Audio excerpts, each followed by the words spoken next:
Bonjour tout le monde, re-bienvenue. On continue cette journée au Cosmo Festival.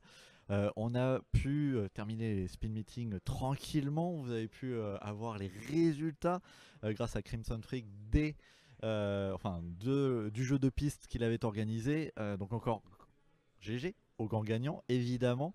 Et on va pouvoir passer un petit entretien privilégié avec notre correspondante de Terre des Sciences ici présente et partenaire du coup du Cosmo Festival, Audrey, sans qui concrètement hein, on n'aurait pas pu avoir les spénétiques, on n'aurait pas pu avoir les chercheurs avec nous aujourd'hui et hier, ni ces entretiens privilégiés auxquels on a eu le droit, auxquels vous avez pu avoir accès, ne serait-ce qu'hier avec l'équipe MGG, et évidemment en direct ici sur place au 122. En speed meeting, c'était quand même assez intense, et en même temps, apparemment, tout le monde est ravi de cette formule. Comment les choses s'est enchaînées, en termes d'organisation, en termes de concept, comment tout ça s'est chapeauté, et finalement, toi, qu'est-ce que tu penses du résultat que vous avez obtenu? Alors en fait, moi ce que je souhaitais, c'était une animation où le public pouvait rencontrer les chercheurs, parce qu'on n'a pas toujours l'occasion d'en rencontrer sans même interface humaine. On a toujours un journaliste ou un animateur ou une animatrice qui pose des questions éventuellement que le public peut se poser. Là, le public pouvait poser directement ses questions aux chercheurs. Et du coup, c'est une animation qui favorise la rencontre, le partage, l'échange. Et c'est exactement ce qu'il y a eu. Ouais, clairement. Non, c'est impressionnant parce que on a pu le voir dès les premières sessions. Tout le monde, le nombre de noms qui étaient inscrits, c'était bon quoi. Il y avait largement suffisamment de monde qui a répondu présent pour chaque rotation. J'ai parlé un peu avec les chercheurs, effectivement, ils ont trouvé l'exercice très prenant. Ils ont adoré le fait qu'effectivement les gens semblaient motivés sur leurs entretiens.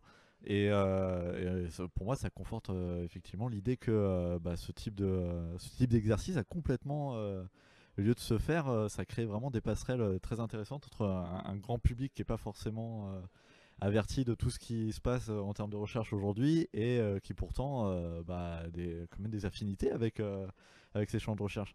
Du coup, ouais, non, je pense que la première chose à dire, c'est encore une fois, merci du coup pour cette possibilité-là. Et ça me permet de rebondir sur quelque chose, c'est Terre des Sciences. Je pense que la plupart des personnes, alors là on dit c'est notre partenaire privilégié pour le Cosmo Festival, mais qu'est-ce que Terre des Sciences? Comment justement vous arrivez à organiser ce type de rencontre avec justement un public qui peut être très large, comme c'était peut-être le cas aujourd'hui et à d'autres events auxquels tu as participé et organisé. Euh, comment, euh, comment tout ça se passe et comment t'en es venu là, toi? Alors déjà, première question, qu'est-ce que Terre des Sciences? Terre des Sciences, c'est un centre de culture scientifique qui compte un service de communication qui peut être très bien pour justement parler de nos événements au public et pouvoir tisser des liens entre les événements et la ville. La ville et au-delà aussi, hein, pas de problème. Euh, on fait tout, nous. Euh, du coup, euh, on a aussi un centre de ressources qui travaille en particulier avec les publics scolaires. On a aussi l'école de l'ADN qui fait partie de Terre des Sciences et qui là les collègues travaillent sur l'ADN en particulier, sur le sang, sur la génétique. Et on a également le service formation professionnelle. C'est le live, C'est comme ça. c'est Ça, les joies du direct. non, et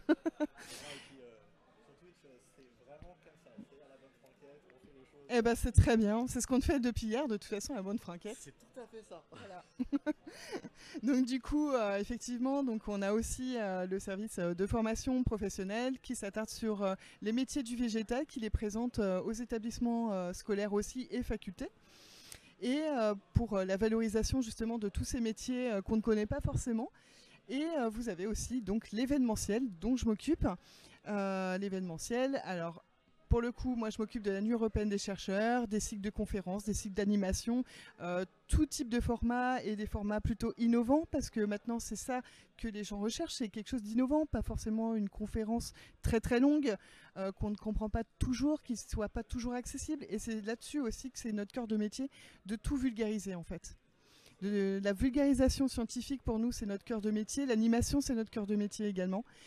Voilà, donc moi je m'occupe de tout ça, de la Nuit européenne des chercheurs pour Angers et j'ai une collègue aussi, ma collègue qui s'occupe de la fête de la science où là aussi les questions de vulgarisation scientifique et donc on est très très proche en fait de la recherche parmi toutes ces activités et ça nous permet de proposer des choses assez innovantes avec des chercheurs, des intervenants, ingénieurs, techniques aussi, dans tous les domaines de la science, que ce soit des maths, de la physique, de l'astronomie.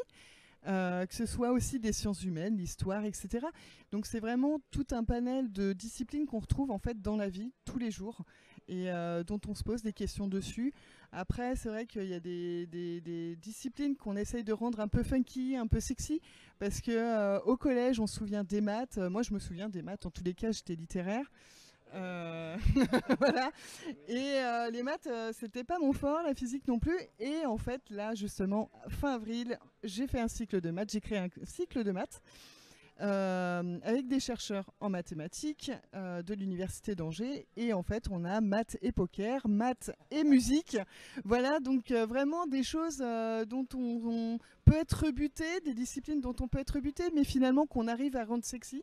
Et avec des chercheurs qui sont toujours prêts et prompts à la vulgarisation scientifique et à la rencontre avec le public. C'est génial. Et alors, maths et poker, mais clairement qu'on devrait faire ça au lycée. Quelle est cette aberration de ne pas avoir inclus ça? Ça, c'est des bonnes idées, ça. Ça marche. Et non, mais clairement, alors effectivement, comme toi, littéraire, donc ouais, je conçois effectivement le. Et puis c'est le cas de beaucoup de monde, effectivement, la problématique des maths et de l'enseignement des maths aujourd'hui en France et puis ailleurs, c'est toujours une grosse problématique et du coup ça permet effectivement enfin ces rencontres-là, ces approches qui sont effectivement innovantes, ça permet de rabibocher, je pense, pas mal de monde avec un milieu qui est scientifique perçu un peu comme cloisonné, alors qu'en fait pas du tout. Pas complètement ouvert et complètement implémenté dans notre vie. Tu l'as dit, tous les jours, c'est des questions effectivement, que ce soit des questions existentielles de l'infiniment grand à l'infiniment petit. Effectivement, on a toujours ça en tête et c'est génial. Et le point que tu as abordé, qui est effectivement, le mot est très important, la vulgarisation. Surtout aujourd'hui, où dans un monde où l'information circule partout très vite, densément, c'est quelque chose dont on a énormément besoin parce qu'on a énormément d'informations fragmentées, pas forcément vérifiées, pas forcément, enfin dures, enfin dans la masse très peu accessible. Et finalement, ces ponts-là, c'est ce qui permet de rendre tout ça accessible et de rendre le truc, bah, tu l'as dit, funky, fun. Là, on a pu le voir, hein, je pense que toute personne qui a eu le droit aux petites présentations speed meeting, en plus, alors en caméra vous l'avez pas forcément vu, mais certains chercheurs étaient venus avec des petits accessoires pour faire des présentations, et ça, enfin, je veux dire, tout de suite ça accroche l'œil, les gens ont envie justement de participer à ces conversations. Je pense que c'est vraiment, je trouve les démarches géniales et le fait d'avoir ces rapprochements là, moi j'applaudis et je suis heureux d'avoir vu ça aujourd'hui. Je pense que les gens sur place sont aussi, et du coup c'est pour ça que vous devez certainement participer à ce genre de rencontre, parce que là on l'a fait pour Star Citizen.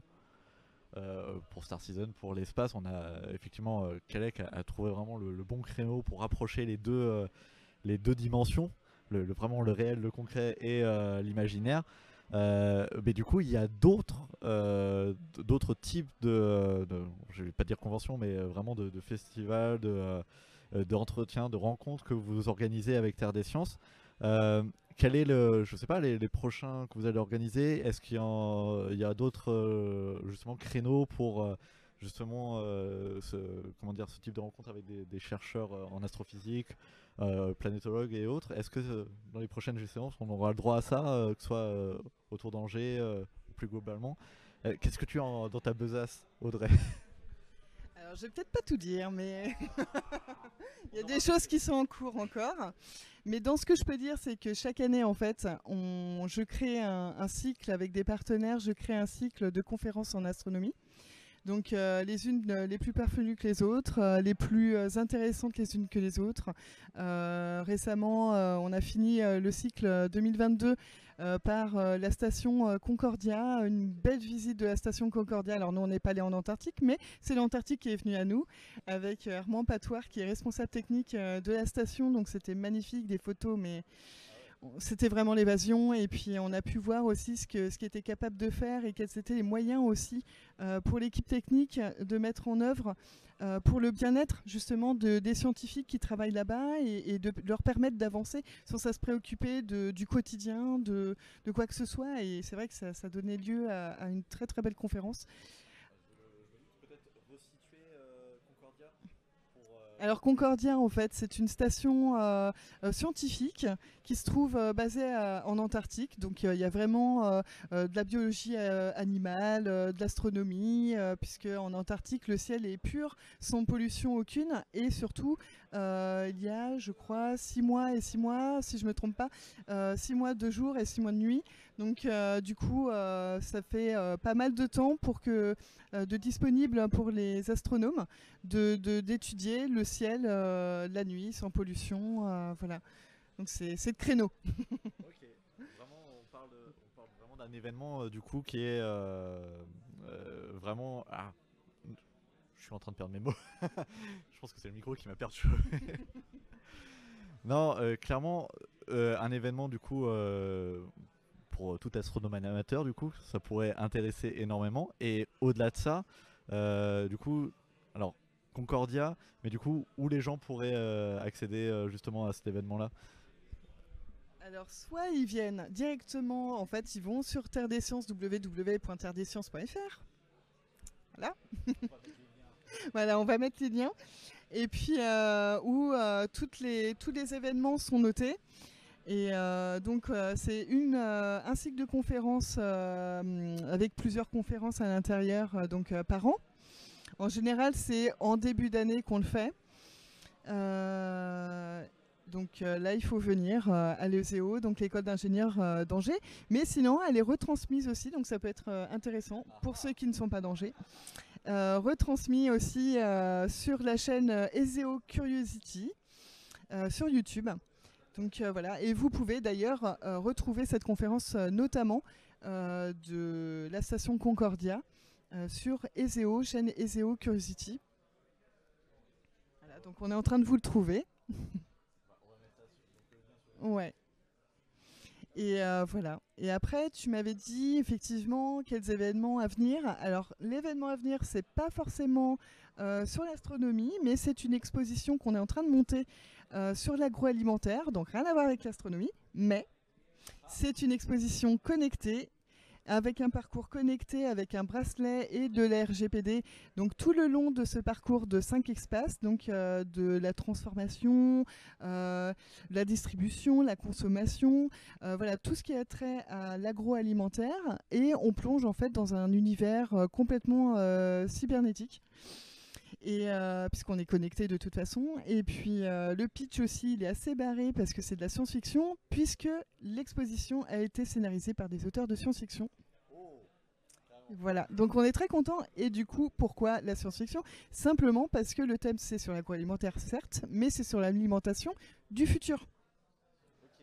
Voilà, on touche vraiment à la science-fiction pure, donc ça n'a rien à voir avec l'astro, mais voilà, donc c'est vraiment, on mise vraiment sur l'innovation et sur toutes les questions aussi de la vie qu'on peut se poser. Donc on a beaucoup de sujets sur l'agroalimentation, en même temps sans jamais savoir ce qui est bon, ce qui n'est pas bon. Et puis on a toujours aussi une espèce de des prérequis déjà, des jugements, les régimes végétariens c'est pas bien, ou alors c'est bien, les régimes carnivores c'est bien, moi je suis une grosse carnivore, alors la côte de bœuf moi je dis que c'est bien, mais je fais pas de jugement pour l'exposition, donc voilà, c'est chacun peut se retrouver justement sans jugement autour de cette exposition qui créera du débat. Il y aura des petites alertes comme ça, et sans qu'on en parle justement au public pour qu'il soit plus surpris. Bon, maintenant c'est un peu du spoil là.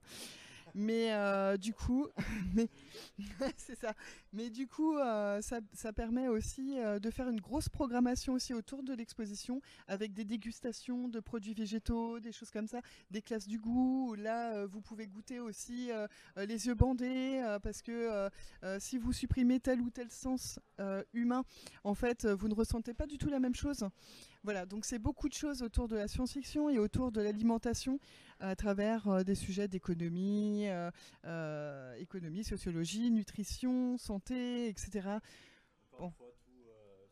Tout l'ensemble, voilà, toutes les disciplines encore une fois. Et je vais lâcher mon micro à un moment donné. mais... On sent que c'est ton projet du moment, on sent que... Et du coup ça me permet de rebondir parce que du coup, là clairement, t'es dans l'organisation de ça. On est vraiment dans le cœur de ce que propose Terre des Sciences.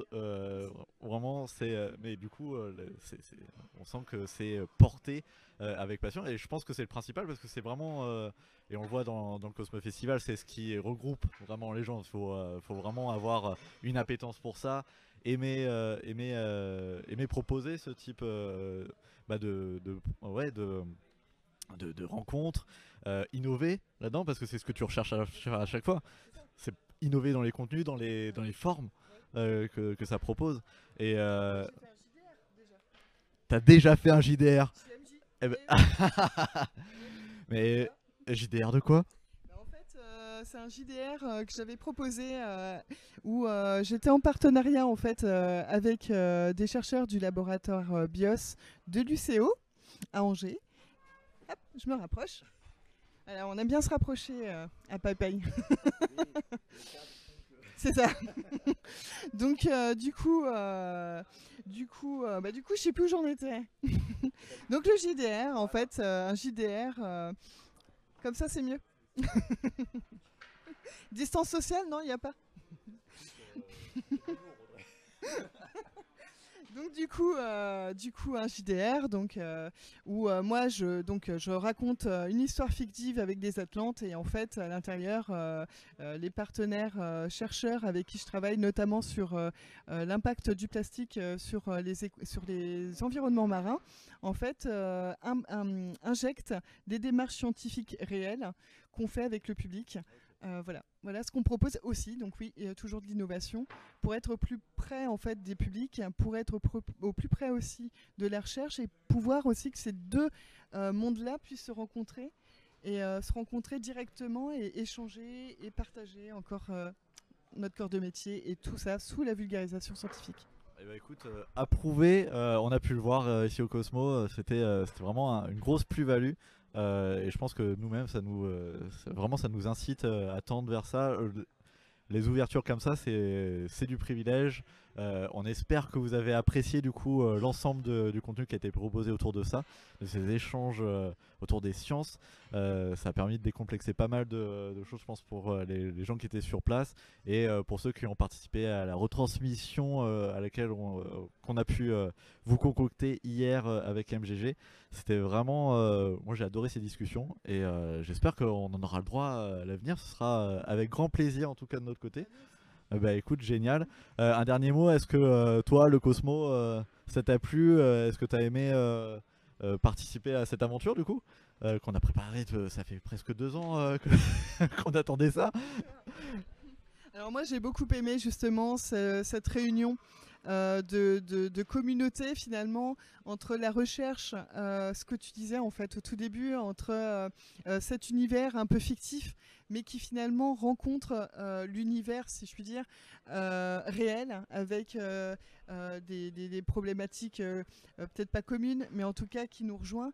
Et voilà, on sait ce que ça donne en virtuel, et maintenant on sait ce que ça donne en IRL. Effectivement, clairement, on sait ce que ça donne. Et encore une fois, approuvé complètement. Audrey, merci. Et non, merci énormément pour ce partenariat. Kalec a eu la bonne idée et tu as été là de bout en bout. Personne n'a lâché l'affaire. De toute façon, dans l'organisation du Cosmo, tout le monde était OP vraiment dans les backstage, que ce soit les techniciens et autres, tout le monde a tenu jusqu'au bout et c'était génial. Et encore une fois, un énorme merci pour cette opportunité. Voilà les amis, c'était ce petit dernier entretien avec notre partenaire non moindre, encore une fois, Terre des Sciences. On le rappelle, mais on le rappelle avec plaisir parce que c'était vraiment quelque chose vécu sur place, c'était génial. Et on espère que si vous n'avez pas eu l'opportunité de venir, vous puissiez le faire peut-être lors d'un futur Cosmos. Un futur Cosmo Festival ou de futurs events autour de l'espace, autour de Star Citizen. Et sinon, n'hésitez pas à aller checker encore une fois sur les liens Terre des Sciences qu'on vous a partagés. Et n'hésitez pas à aller checker les prochains events qu'Audrey clairement. Code alimentation. Code alimentation. À partir du 5 avril. À partir du 5 avril et sinon plus tard Concordia. Exactement. Encore une fois. Donc projet, là je pense que ça va intéresser beaucoup de monde. L'alimentation, c'est un sujet hein, en ce moment. C'est surtout qu'on mange aussi. Eh oui, on mange et il est d'ailleurs 18h du coup on va s'arrêter ici. En tout cas merci à tous et puis merci Audrey encore. Merci voilà. Tous. On fait la petite transition et on se retrouve dans un instant. À tout de suite.